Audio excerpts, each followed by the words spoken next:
पहली गौ अदालत लगेगी केदारेश्वर महादेव पे, मऊरानीपुर के पास गौ अदालत होगी।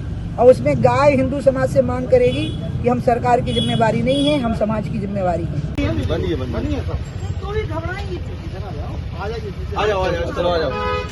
आखिरकार उमा भारती ने बना दो है मधुशाला को गौशाला। जी हाँ, मध्य प्रदेश की पूर्व मुख्यमंत्री उमा भारती ने राम राजा सरकार की नगरी ओरछा में मधुशाला के आगे गौ माता खड़ी कर दी ले आके काय के उन्हें ऐलान करे तो कि अब वे मधुशाला की जगह गौशाला को अभियान चलाएं।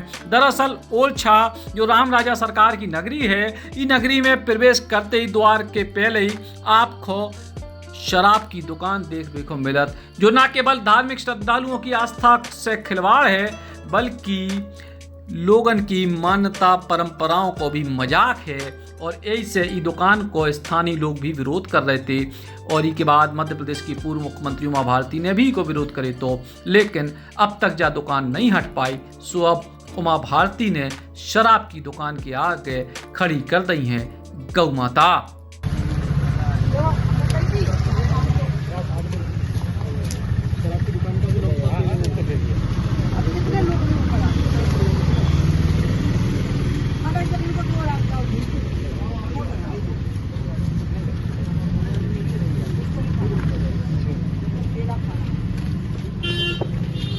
आज मेरा मुंह भगवान राम राजा सरकार के प्रथम गेट की तरफ है। मेरी अपील है, शराब छोड़ो, दूध पियो। और ये जो दुकान आता यहाँ पे खोला गया, ये यहाँ से 2.5 किलोमीटर दूर एक जगह के लिए आवंटित था और ये यहाँ के अधिकारियों ने इसको यहाँ जगह दे दी ज़्यादा राजस्व की वसूली के लिए। और ये रोड से भी 50 फीट की भी दूरी नहीं है रोड के मेन सेंटर से। इसकी सारे नियमों का यहाँ उल्लंघन हुआ। जनता ने विरोध किया, मीडिया ने विरोध किया, विद्यार्थियों ने विरोध किया, बीजेपी ने विरोध किया और वो सबको डांट पड़ी।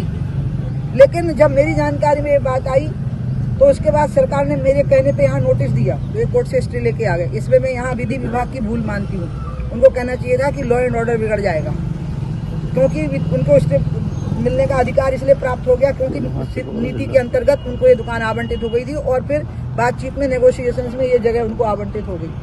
बात इस दुकान की नहीं है। मध्य प्रदेश में अभी 18,000 दुकानें हैं और 14,000 करोड़ की रेवेन्यू की वसूली है। मैंने जो 4 परामर्श दिए हैं, 5 कि शिक्षण संस्थानों से 1 किलोमीटर की रेडियस की दूरी, सभी धार्मिक स्थानों से आधा किलोमीटर की रेडियस की दूरी, सभी मजदूरों की बस्तियों से आधा किलोमीटर की रेडियस की दूरी। और अहाते तो बिल्कुल होने नहीं चाहिए क्योंकि यातायात के नियमों का उल्लंघन है शराब पी के गाड़ी चलाना या सड़क के ऊपर चलना। और अदालतों और अस्पतालों से भी आधा किलोमीटर की रेडियस की दूरी। मैंने इसमें एक भी बात गलत नहीं कही। और इसमें 14,000 करोड़ रेवेन्यू की हानि नहीं है, इसमें 1,000-1,500 करोड़ रेवेन्यू की हानि है। और इस वजह से कितने लोगों के जीवन बर्बाद हो रहे हैं, कितनी महिलाओं का सम्मान संकट में पड़ रहा है। इसलिए ये दुकान अकेली नहीं है, ये 18,000 हैं ऐसी पूरे मध्य प्रदेश में जो पूरे प्रदेश के भविष्य को झोंक रही हैं और मध्य प्रदेश को शराब के नशे में बहा देंगी। और इसलिए मुझे शिवराज जी ने 2 अक्टूबर को कहा कि वो परिवर्तन करेंगे अब और पुरानी गलतियां नहीं दोहराएंगे। तो 21 जनवरी को हमारी मुलाकात हुई तो उन्होंने कहा कि 31 जनवरी को कैबिनेट में वो प्रस्ताव पारित करना ही पड़ेगा उनको नई नीति का, क्योंकि फिर टेंडर की प्रोसेस में 2 महीने लगते हैं और 1 अप्रैल से नई नीति लागू हो जाएगी। तो मुझे उन्होंने कहा दीदी हमें करनी पड़ेगा, आप परामर्श दे दो। तो मैंने ये पूरे के पूरे 5 परामर्श उनको दे दिए। मैंने कहा इनका आप क्या करोगे? तो बोले कि मैं ऐसा कर ही नहीं सकता हूँ कि मैं इनको इग्नोर करूँ। तो मुझे यकीन है कि अभी 31 को नहीं हुई, फिर मुझे मालूम पड़ा 2 को हो रही है, फिर पता लगा 2 को भी नहीं है। कैबिनेट जब भी हो, मेरे परामर्श जो मैंने दिए हैं वो इतने जनहितैषी हैं कि वो परामर्श लेने चाहिए, उसमें पूरी जनता साथ है। वैसे मैं तो पूर्ण शराबबंदी की मांग करती हूँ, इच्छा रखती हूँ, लेकिन नहीं कर सकते हो इतनी हिम्मत तो कम से कम इतना तो नियंत्रण कर लो। इसमें 1,000-1,500 करोड़ के राजस्व की हानि होगी जो कहीं से भी वापस हो जाएगी। 2 लाख करोड़ का बजट है मध्य प्रदेश की सरकार का। बात मेरी हुई है, अब मैंने तय किया है कि इतने से बात नहीं बनेगी। बात तो यह है कि हम लोगों को दूध पिलाएंगे कि शराब पिलाएंगे। हम भाजपा हैं, हम राम का नाम लेते हैं, हम हिंदू राष्ट्र की बात करते हैं। तो हम जिस हिंदू राष्ट्र की या वो योगी वाले सनातन राष्ट्र की या वैदिक युग की हम किसी की भी बात करते हैं तो उसमें शराब पिलाई जाएगी कि दूध पिलाया जाएगा? दूध पिलाया जाना चाहिए। और अगर दूध पिलाया जाना चाहिए तो मधुशाला की जगह गौशाला होनी चाहिए, और कई जगह अब मधुशालाएं बंद हो जाएंगी, ये तो बंद हो ही जाएगी।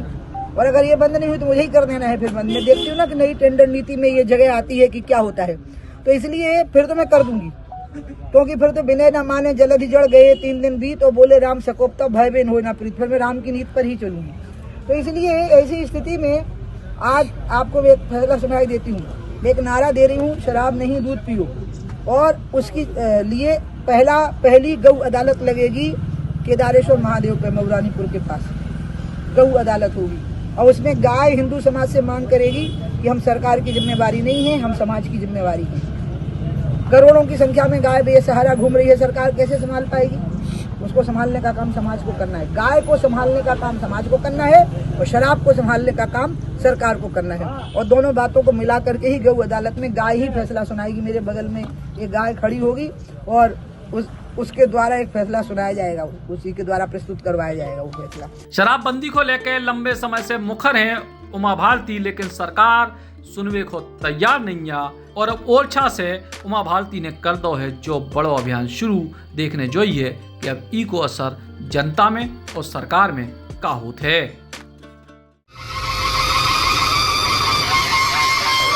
होटल रॉयल पैलेस सागर बुंदेलखंड का सबसे शानदार वेडिंग डेस्टिनेशन, बड़ा ग्राउंड और सागर का सबसे बड़ा बैंकेट हॉल।